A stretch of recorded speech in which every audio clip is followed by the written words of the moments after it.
Ladies and gentlemen, thank you for standing by. My name is Desiree, and I will be your conference operator today. At this time, I would like to welcome everyone to the Global Ship Lease Fourth Quarter 2025 Earnings Conference Call. All lines have been placed on mute to prevent any background noise. After the speaker's remarks, there will be a question-and-answer session. If you would like to ask a question during this time, simply press star followed by the number one on your telephone keypad. If you would like to withdraw a question again, press the star one. I would now like to turn the conference over to Tom Lister, Chief Executive Officer. You may begin. Thank you very much.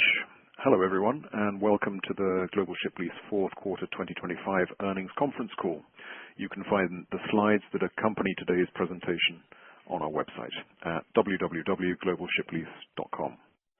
As usual, slides 2 and 3 remind you that today's call may include forward-looking statements that are based on current expectations and assumptions and are by their nature inherently uncertain and outside of the company's control. Actual results may differ materially from these forward-looking statements due to many factors, including those described in the Safe Harbor section of the slide presentation. We would also like to direct your attention to the Risk Factors section of our most recent annual report on our 2024 Form 20-F, which was filed in March 2025. You can find the form on our website or on the SEC's. All of our statements are qualified by these and other disclosures in our reports filed with the SEC. We do not undertake any duty to update forward-looking statements. The reconciliations of the non-GAAP financial measures, to which we will refer during this call, to the most directly comparable measures calculated and presented in accordance with GAAP usually refer to the earnings release that we issued this morning, which is also available on our website. I'm joined as usual today by our Executive Chairman, George Youroukos, and our Chief Financial Officer, Tassos Psaropoulos. George will begin the call with high-level commentary on GSL and our industry, and then Tassos and I will take you through our recent activity, quarterly results and financials, and the current market environment. After that, we'll be pleased to answer your questions. So, turning now to slide 4, I'll pass the call over to George. Thank you, Tom. And good morning, afternoon, or evening to all of you joining us today. Both the supportive supply and demand trends and heightened geopolitical uncertainty that we have previously highlighted remained firmly in place throughout 2025 and then in recent days have clearly ratcheted up even more. Tariffs, the prospect of new port fees in the US and elsewhere, security concerns in and around the Red Sea, and now the situation in Iran shifting from tense to violent conflict. The list goes on. These and other factors have all combined to increase unpredictability and volatility, fundamentally alter and fragment trade patterns, and make supply chains more inefficient as a consequence. At the same time, and perhaps surprisingly, given the noise, aggregate global containerized trade increased in 2025 by 5%, with import volumes to the US also growing year on year. In this environment, demand for mid-size and smaller container ships has remained remarkably strong. As a result, we have continued to lock in charter coverage at attractive rates, with $2.24 billion in contracted revenue over the next 2.7 years, with 99% contract coverage for 2026 and 81% in 2027. Maximizing optionality remains key focus to us in order to both mitigate risk and seize value-accretive opportunities. With this in mind, we have transformed our balance sheet, reduced debt, and increased liquidity, all serving to bolster our resilience and agility in the process. This progress has been reflected by the affirmation of our strong credit ratings by leading rating agencies and has also supported payment of a quarterly dividend, which we raised again with the dividend paid in December 2025. On an annualized basis, we now pay $2.50 per common share. Another thing at the front of our minds is strategic but highly selective fleet renewal. We were pleased to announce a transaction in December for 3 vessels that make our fleet younger and larger and replace some of our aging cash cows, which we had previously monetized at cyclically attractive prices. Tom will discuss this more in a few minutes. But we see these as great ships that are in the post-Panamax sweet spot, acquired at a fantastic price, de-risked right out of the gate, and with compelling upside potential. In short, just the sort of deal for which we keep our powder dry. Taken together, this progress and these successes are possible because we have worked diligently to maximize optionality in order to manage risks and seize opportunities in a cyclical industry and a turbulent world. On slide 5, we thought that it would be helpful for newer investors and a new refresher and nice refresher for our friends who have stuck with us and made money with us over time to put our current status in some historical context. Over the past 5 years, we have transformed the business and dramatically increased all of our key earnings and cash flow metrics while simultaneously de-risking our balance sheet. And we have returned capital to shareholders both by way of opportunistic share buybacks and by introducing a dividend, which we have repeatedly upsized as we made progress on delevering and building our contract cash flow. And our share price has responded accordingly, tripling over the period. The profound improvements that you can see here are a testament to our dynamic capital allocation policy, the discipline and patience to stick with it through the cycle, and the ability and confidence to seize opportunities as they arise. We fully intend to continue building on this track record, generating shareholder value by making global ship lease even more competitive, robust, and resilient for the long term. With that, I will turn the call over to Tom. Thank you, George. Hello again, everyone. And please now turn to slide 6, where you will see our diversified charter portfolio. As of December 31, we have over $2.2 billion in forward contracted revenues with 2.7 years of remaining contract cover. Throughout 2025 and the first 2 months of this year, we added 52 charters, including options exercised for $1.26 billion in additional contracted revenues. So it's been a pretty good year. Turning to slide 7, we take a look at our dynamic capital allocation policy, through which we are able to mitigate the risks and capitalize on the opportunities inherent in the natural cyclicality of our industry, not to mention the so-called black swan events the industry seems now to be confronting on a regular basis. We have delevered our balance sheet to reduce risk and build equity value. Our increased cash position has made us more resilient and capable of handling whatever may arise, from upheaval in the Middle East to tariffs, to an evolving regulatory landscape, and of course, to opportunities as they appear. And as always, a top priority is returning capital to shareholders, and in late 2025, we upsized our dividend yet again to reach $2.50 per share on an annualized basis. We aim to provide investors with a liquid and stable platform from which they can participate in the shipping cycle, maximizing access to upside opportunities while minimizing exposure to downside risks. Slide 8 shows our patient and disciplined approach regarding investments. As you can see from the chart, we have a strong track record of buying ships during market downturns when asset values are low, and then contracting them on super lucrative charters to lock in the good times of the upcycles. It's easy to say buy low, but it's much more difficult to do, especially as access to capital also tends to be constrained during downturns. That being said, I would underline the following points. First, our capital allocation policy is dynamic and has us well prepared to pounce on value accretive opportunities when they arise. Second, our relationships throughout the industry give us insight into nascent deal opportunities, often before they're known in the broader market. And third, our combination of long-term focus and balance sheet strength put us in a position to take a holistic and through-the-cycle view of risk, returns, and option value.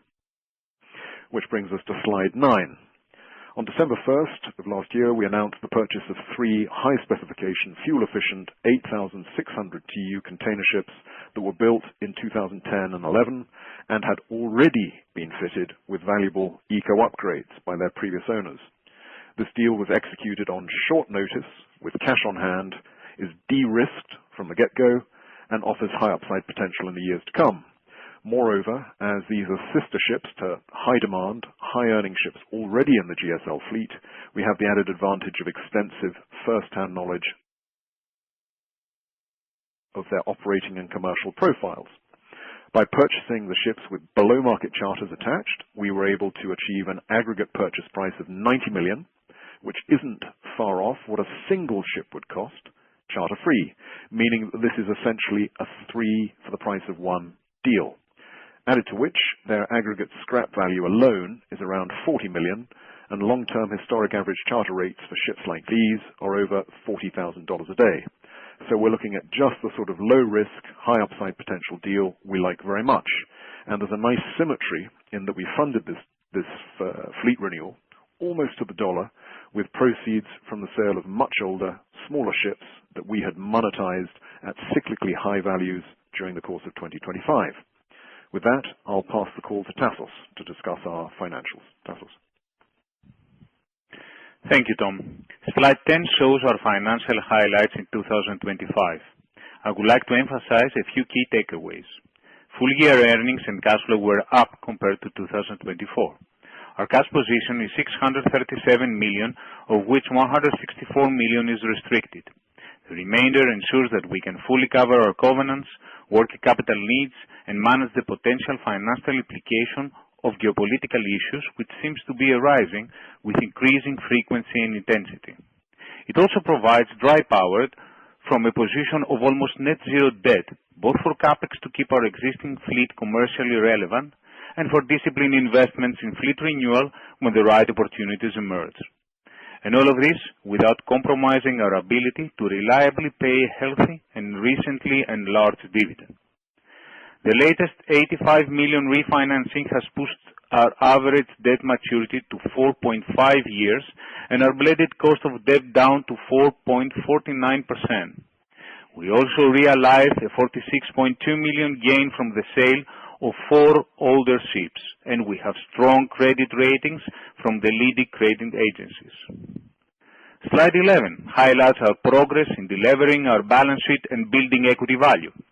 The graph on the left shows our lower outstanding debt, which stood at $950 million at the end of 2022, was under $700 million at the end of 2025, and is on track to be well below $600 million by the end of 2026. The graph on the right tells a similar story, but with starker context. We have worked diligently to reduce our leverage from 8.4 times in 2018 to 0.5 times today. These comprehensive efforts are shown further on slide 12, where we have lowered our borrowing costs from a blended 7.56% in 2018 down to 4.49% in 2025. We have also maintained low break-even rates through multiple years of inflation by aggressively reducing our interest expense. This keeps us both competitive and resilient in any market environment. With that, I will turn the call back over to Tom to discuss the market and our fleet. Thanks, Tassos. On slide 13, we put our fleet in context, restating our focus on mid-size and smaller container ships between 2,000 TEU and 10,000 TEU. In contrast to the really big ships, which require specialized port infrastructure and tend to be constrained to the big east-west, quote-unquote, main lane trades, mid-size and smaller container ships are highly flexible and can be employed worldwide without being reliant on or captive to any industry or country. As such, they provide the liner companies, our customers, with valuable optionality at a time when trade patterns are in flux. And by the way, it's often overlooked that roughly 3/4 of containerized trade by volume already takes place in the non-main lane north-south and intra-regional trades like intra-Asia. And we'll discuss this further over the coming slides. On slide 14, we turn to the situation in the Middle East, a subject that is, of course, top of mind for us, as it is for many across the shipping industry and beyond. We will not pretend to be geopolitical analysts or forecasters here, but we can provide some facts and context. Fundamentally, 2 key Middle East shipping choke points, the Red Sea and the Strait of Hormuz, are now more or less closed at the moment. First, the Red Sea and Suez Canal, through which around 20% of containerized trade volumes would normally transit. Here, the initial green shoots of cautious optimism have been decisively cut back, with the Houthis calling for renewed vessel attacks in the southern Red Sea. Even before this setback, the large majority of transits continued to go the long way around the Cape of Good Hope, which sucks up around about 10% of global effective fleet supply in the process. And recent updates suggest that this is likely to remain the case for the time being. The new choke point to address is the Strait of Hormuz, which allows the shipping traffic.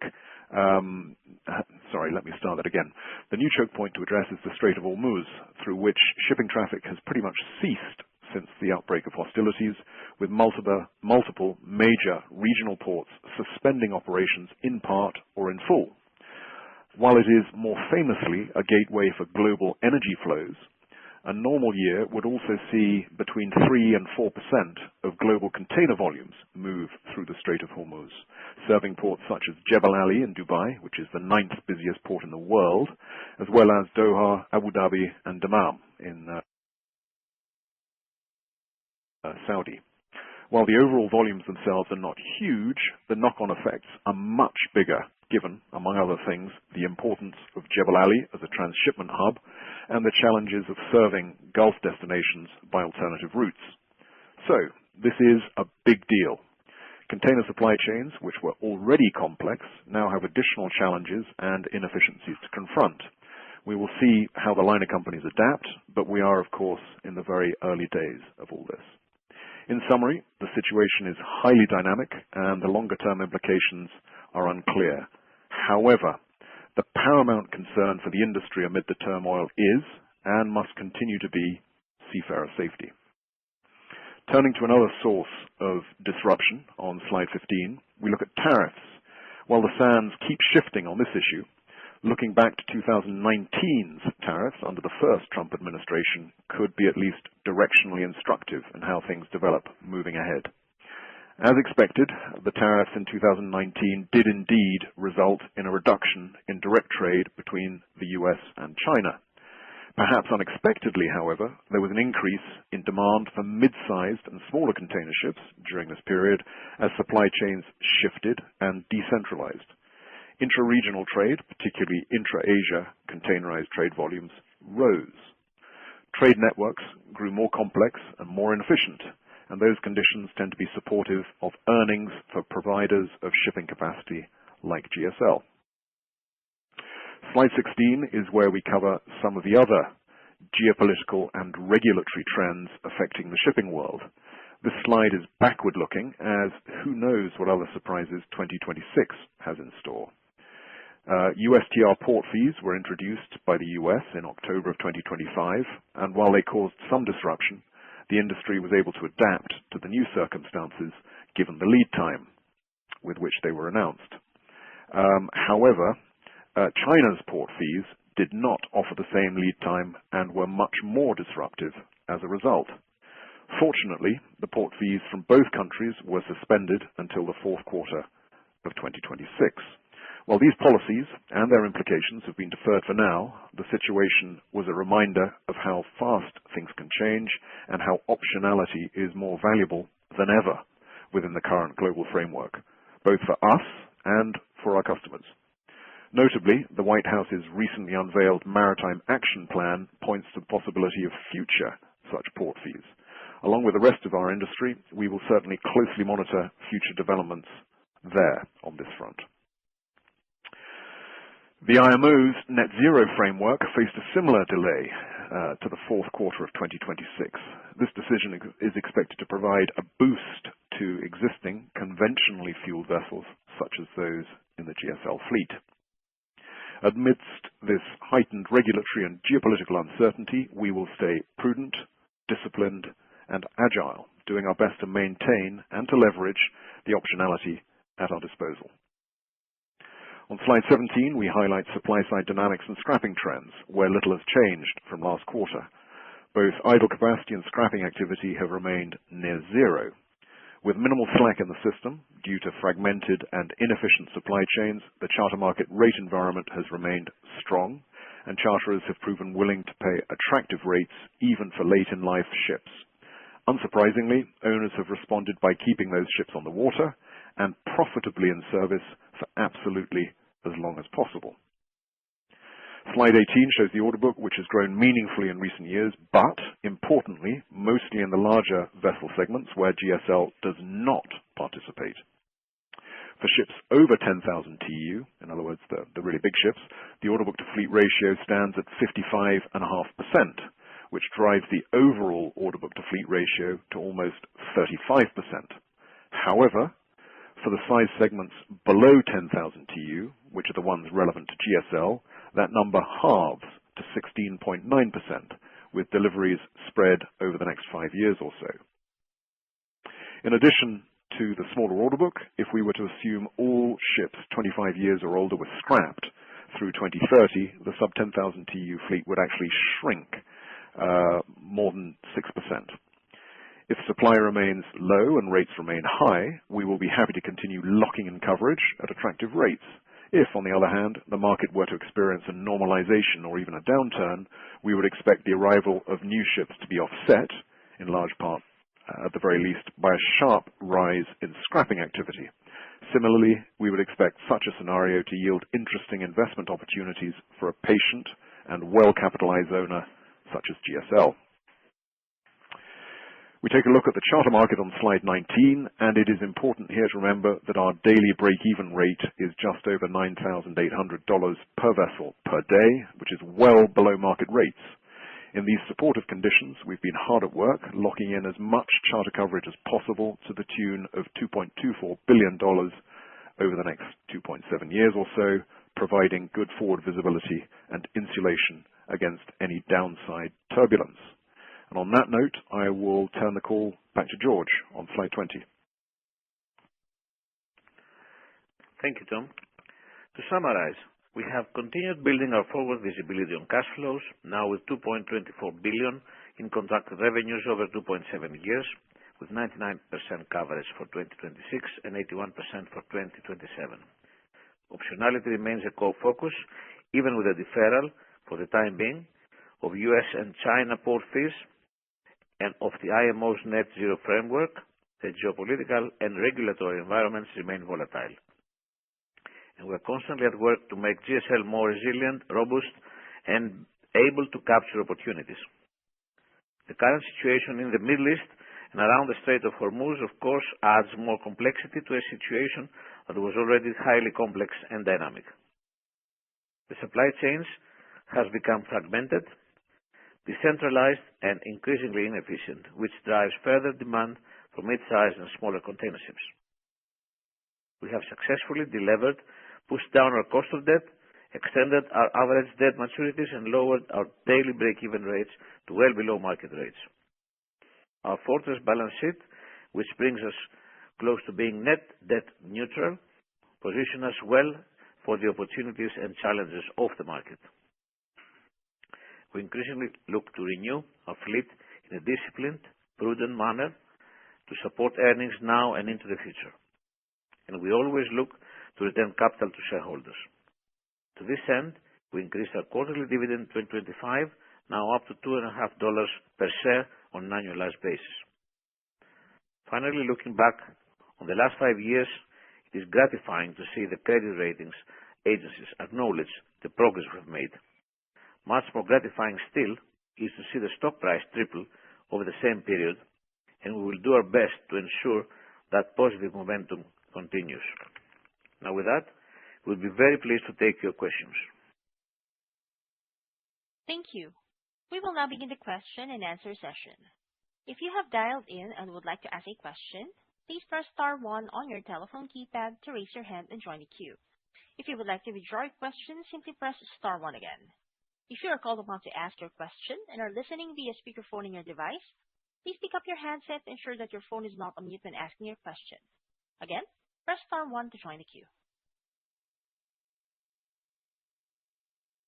And our first question comes from the line of Liam Burke with B. Riley Securities. Your line is open. Yes, thank you. Hi, George, Tom, Tassos. Hi, Liam. Hello.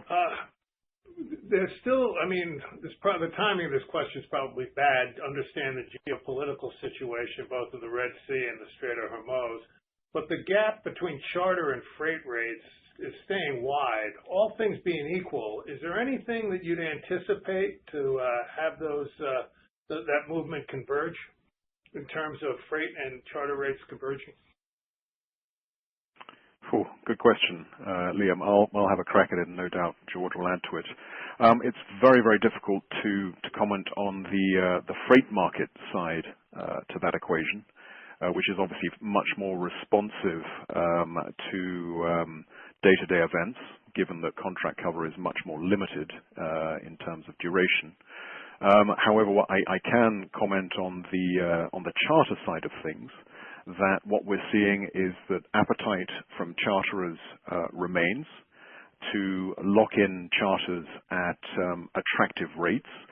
So at least for the time being, and it's very difficult to predict anything really in today's slightly crazy world, but for the time being, we're seeing our customers looking to continue to lock in charters at high rates for meaningful durations. Of course, it's worth highlighting at this stage that 99% of our positions for 2026 are already contracted, and over 80% for 2027 are already contracted. But broadly speaking, there is still charter market appetite. Great, thank you. Your leverage ratios are low. You pay a very healthy dividend through the cycle. What about the cash, and how do you see allocating it this year and next year? Sure. So in this cyclical industry, the way to make genuinely attractive returns for our shareholders is making sure that we have cash to move on opportunities, ideally, at the bottom of the cycle when no one else has capital. That's when you make most money for shareholders within shipping. So holding that cash on our balance sheet we see as super valuable in that respect. And in fact, the three ships that we mentioned during the course of the call, these three 8,600 TEU ships that we acquired at the tail end of last year, are a perfect representation of that. We went from zero to completion within about 30 days or so on that deal, and you can only do that if you have capital at your disposal, which happily we did. Great, and I apologize for asking such a specific question, but Tassos, SG&A jumped considerably. Is there a one-timer in there, or is that just another level to anticipate? No, it has to do with the valuation of the incentive plan that we have calculated, and the auditors have calculated. It's non-cash item, and you will see much more details in our upcoming 20th. Great. Thank you, Tassos. Thank you, Tom. Pleasure, Liam. Thanks a lot. And again, if you would like to ask a question, press star, then the number 1 on your telephone keypad. Our next question comes from the line of Omar Nokta with Clarksons Securities. Your line is open. Thank you. Hi, guys. Good afternoon. Thank you for the update. You obviously touched on this, Tom. Hi, Tom. I think you talked about this and maybe touched on it also in response to Liam's question, but just kind of about what's going on in the Middle East and the turmoil and whatnot. There's been clearly a lot of focus on the impact on energy and exports out of the region. But sort of in terms of, say, the containers, and presumably it's a lot more of an import market than export, I would think. But just in general, what's been sort of the impact? We've seen a spike in different commodity prices, and we've seen energy shipping rates go through the roof. What have you seen here over the past few days with respect to your business? Have you seen any shift in the freight market dynamics or time charters? I would say not in time charters. Their appetite remains, as I mentioned to Liam, from charterers at attractive rates and for attractive durations. I think in the freight markets, the industry is just struggling to adjust to this massive curveball. Now, although only 2 to 3 or whatever it is, 3 to 4% of containers actually flow into or out of the Persian Gulf, there's a tremendous volume that's actually transshipped there, particularly in Jebel Ali. So although the overall numbers are comparatively modest in sort of percentage terms as far as global trade are concerned, the ramifications through the liner company networks are considerable. I think one analyst calculated that roughly 10% of the global fleet actually, under normal circumstances, calls at ports within the Persian Gulf. So although the volumes in terms of import and export are not huge, the implications for liner companies' networks are much bigger than that, and that confusion and complexity breeds disruption in the networks, which breeds inefficiency, which breeds the necessity for more ships. That's what we're seeing so far, but it's very, very early days. I don't know, George, do you want to add to that? Yes. What I would add is that we see clearly the statement of Houthis that they will resume their attacks in Red Sea. So Red Sea is out of the question right now. There was a process where liners were returning slowly to the Red Sea. Now this is not the case. And then the second thing we should see this is very similar to the COVID. There's going to be a big region that is not going to be serviced by ships for until this conflict is over, or at least this conflict is to a point where ships can cross the Hormuz, and there's going to be a big starvation of cargoes in the region. Now, as you can imagine, this is going to create the disruption, and I think it will lead in raising the freight rates at the point when passing through the Hormuz is possible, but not, clean cut as it was before the war. I think the freights are going to go up for the ships that are going to go through. And once the Hormuz is open completely, there's going to be a lot of cargoes that need to go that haven't been going for a while, and hence, backup trade, in the ports. They're going to be waiting and all of that. Similar mini situation of the regional mini situation of COVID, I would imagine. So if you ask me, I think the earnings of liner companies should increase for a period of time, and the fleet is going to tighten further for a period of time again. Okay. Thanks, George. That's quite helpful. And thanks, Tom. You answered the second question in there for me, so thank you. And then maybe just one final quick follow-up just on the balance sheet. I noticed a big jump in the long-term restricted cash going from $23 million to $113 million quarter-over-quarter. Is that actual restricted cash due to like a financing, or is that just sort of a long-term bank deposit? It's actually, Omar, a revenue received in advance, like the previous time that we have in our account. We have again received a revenue received in advance, which has to be restricted, and it will be released following the service of the charter. Okay. And is that how long of a duration is that? If I remember correct, it's 3 years. Okay. Okay, thanks, Tassos, and thanks, guys. I'll turn it over. Omar, I think just to correct, I think it's actually 5 years. 5 years. Yeah. Okay. Thank you. There are no further questions at this time. I would like to turn the call back over to Tom Lister for closing remarks. Thank you very much, operator, and thank you everyone for joining today's call. We look forward to regrouping for our 1Q earnings once they're ready. So stay safe. Thanks for joining. Bye-bye. Ladies and gentlemen, that concludes today's call. Thank you all for joining in. You may now disconnect.